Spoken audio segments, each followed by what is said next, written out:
کیا کرے؟ درود بھیجے، اور اس کے بعد اللہ کی جناب میں اپنے مسائل کو کیا کرے؟ پیش کرے۔ لیکن اگر ایک شخص نے اللہ کی حمد نہیں بیان کی، نبی صلی اللہ علیہ وسلم پر درود نہیں پڑھا، اور اس کے بعد اپنی بات شروع کر دی، دعا مانگا، تو وہ دعا قبول نہیں ہوتی ہے۔ حضرت علی رضی اللہ تعالیٰ عنہ ایک دوسری حدیث کے اندر ارشاد فرماتے ہیں، کل دعائن محجوب حتی یصلی علی النبی، کہ ہر دعا روک دی جاتی ہے اور اس کی قبولیت کے درمیان ایک حجاب دیا جاتا ہے، یہاں تک کہ اللہ کے نبی صلی اللہ علیہ وسلم پر کیا کر دیا جائے؟ درود بھیج دیا جائے۔ میرے بھائی اور دوستو، گویا دعا کی ابتدا میں بھی اور دعا کے انتہا میں بھی جو دعا کے آداب اور طریقے ہیں وہ یہی ہیں کہ اللہ کے نبی صلی اللہ علیہ وسلم پر درود بھیجا جائے۔ مشہور صحابی ہیں حضرت فضالہ رضی اللہ تعالیٰ عنہ، وہ بیان کرتے ہیں کہ اللہ کے رسول صلی اللہ علیہ وسلم نے ایک شخص کو دیکھا نماز پڑھا، اور نماز پڑھنے کے بعد اس نے ہاتھ اٹھا دیا، دعا کرنے لگا، وہ اے اللہ مجھے یہ نواز دے، اے اللہ مجھے فلاں گناہ سے معافی دے دے، اے اللہ مجھے فلاں کر دے۔ اللہ کے رسول صلی اللہ علیہ وسلم نے فرمایا عجل ھذا، اس نے جلدی سے کام کیا، اس نے دعا مانگنے میں کیا کری؟ جلدی کی۔ اور اللہ کے رسول صلی اللہ علیہ وسلم نے فرمایا کہ تم ادھر آؤ، آدمی کو بلایا، اور آپ صلی اللہ علیہ وسلم نے فرمایا کہ دیکھو دعا کا طریقہ یہ ہے کہ جب کوئی نماز پڑھ لے تو اللہ کی حمد بیان کرے، اللہ کی بڑائی بیان کرے، نبی صلی اللہ علیہ وسلم پر درود بھیجے، اور اس کے بعد جو چاہتا ہے اس کے لیے اللہ کے سامنے دستے سوال کو کیا کرے؟ دراز کرے۔ اللہ کے رسول صلی اللہ علیہ وسلم نے یہ تعلیم دی اسے۔ ترمذی کی روایت میں میرے بھائیوں کچھ چیزیں اور زیادہ ہیں۔ امام ترمذی رحمۃ اللہ علیہ نے جس حدیث کو بیان کیا اس میں اس بات کا اضافہ ہے کہ آپ صلی اللہ علیہ وسلم نے ایک شخص کو، ایسے شخص کو بھی دیکھا کہ جس نے نماز پڑھی، اللہ کی بڑائی بیان کی، نبی صلی اللہ علیہ وسلم پر درود بھیجا، لیکن دعا نہیں مانگی۔ تو آپ صلی اللہ علیہ وسلم نے فرمایا کہ تم دعا مانگو اور تمہاری دعا کیا ہوگی؟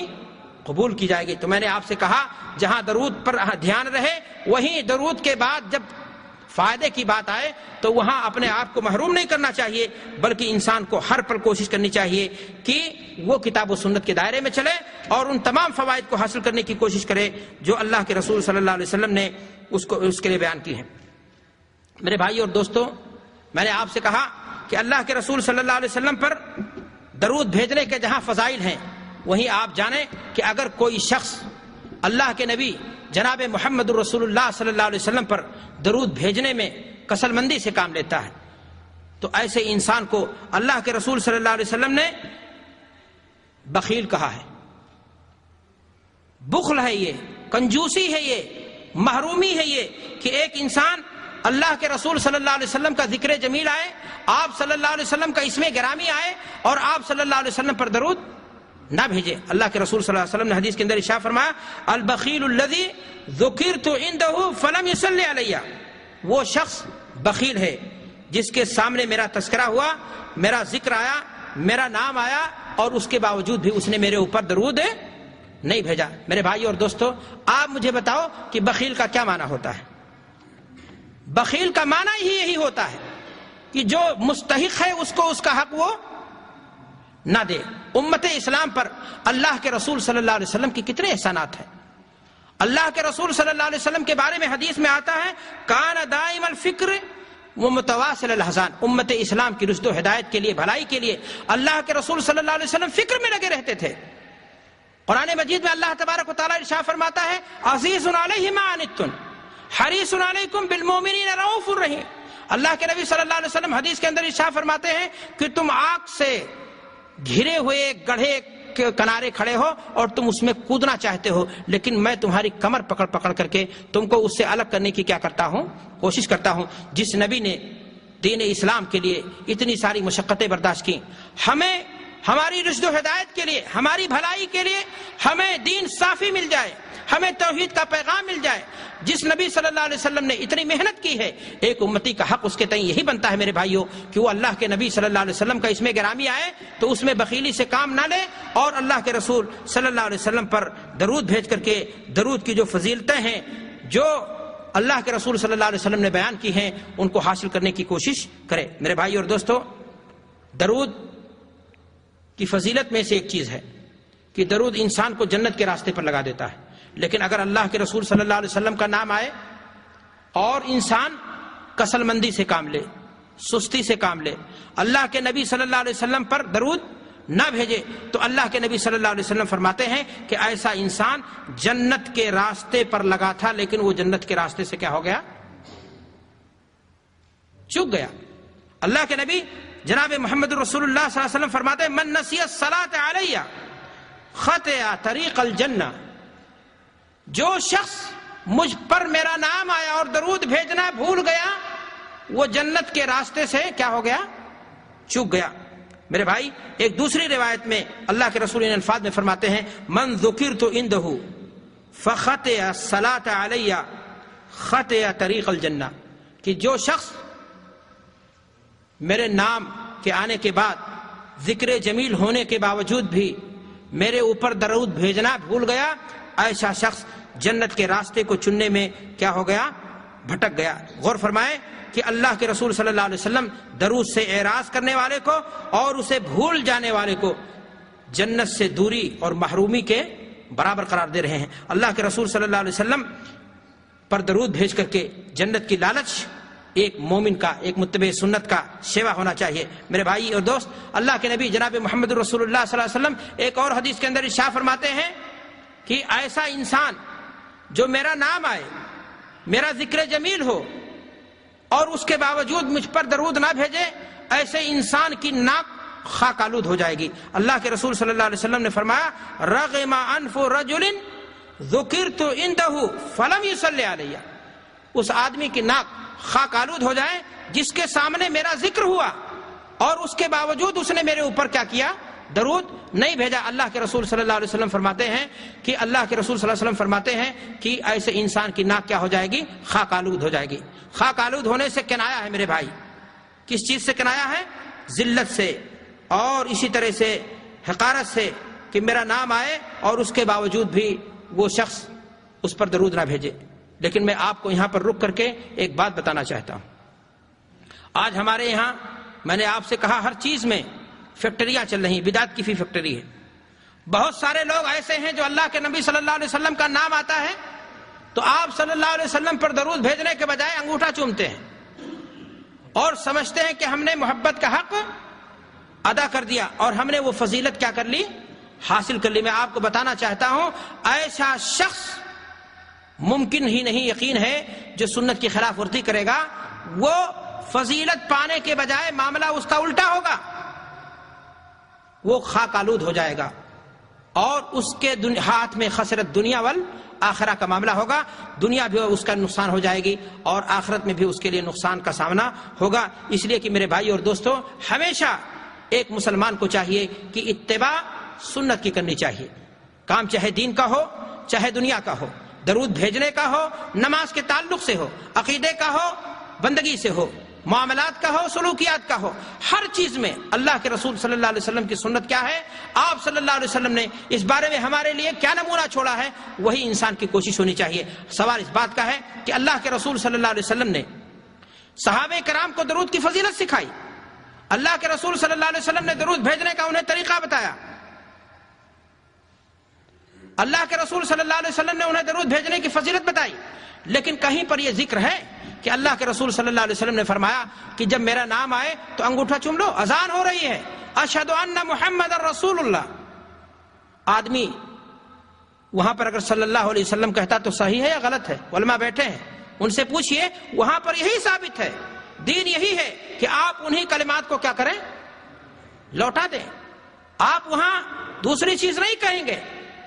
یہاں کہا جا رہا ہے کہ انگوٹھا چومنا یہ کیا ہے؟ دین ہے، اور اس سلسلے میں جھوٹی اور موضوع روایات کا سہارا لے کر کے یہ کہا جاتا ہے کہ فلاں صحابی کے انگوٹھے میں اللہ کے رسول صلی اللہ علیہ وسلم کی شکل ظاہر ہو گئی تھی، چنانچہ انہوں نے کیا کر لیا تھا؟ چوم لیا تھا۔ اللہ کے نیک بندے، اللہ کے رسول صلی اللہ علیہ وسلم کی محترم شکل کسی کے انگوٹھے میں ظاہر ہونے کی رہ گئی تھی؟ یہی مقام اور مرتبہ ہے آپ کا۔ اور اگر میں کہوں تمہاری بات مان لی جائے کہ فلاں صحابی کے انگوٹھے میں اللہ کے رسول صلی اللہ علیہ وسلم کی شکل ظاہر ہو گئی تھی، تو انہوں نے انگوٹھا نہیں، اللہ کے رسول صلی اللہ علیہ وسلم کے چہرے انور کو، پیشانی مبارک کو چومنے کی کیا کری تھی؟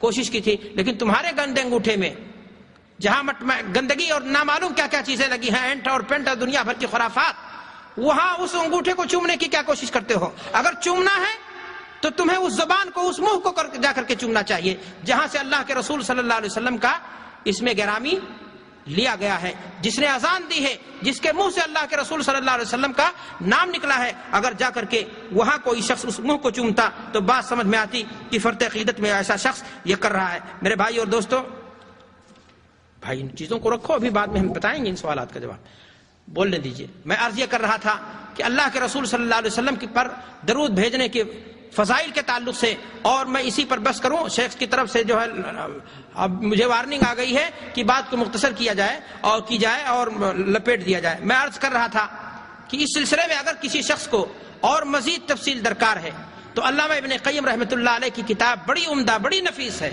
انہوں نے مختلف انداز سے اللہ کے رسول صلی اللہ علیہ وسلم پر درود بھیجنے کی فضیلت کو ذکر کیا ہے، اور ان کی کتاب کا نام ہی ہے فضل الصلاۃ علی النبی، اور اس کتاب کا تقریباً اردو زبان میں اختصار بھی لوگوں نے پیش کر دیا ہے۔ تو میرے بھائی اور دوستو، میں اس بات کو یہیں پر ختم کرتے ہوئے آگے تقریر کے دوسرے جز پر بڑھنا چاہتا ہوں، اور جس کو اس سلسلے میں مزید مطالعے کی ضرورت ہے، جانکاری چاہتا ہے اور کیا فضیلتیں ہیں درود کی، وہ ان کتابوں کی طرف رجوع کرنے کی کوشش کرے۔ اللہ کے نبی جناب محمد رسول اللہ صلی اللہ علیہ وسلم پر درود بھیجنے کی فضیلت آپ نے سن لی، لیکن یہ درود کن اوقات میں بھیجا جائے، کب بھیجا جائے؟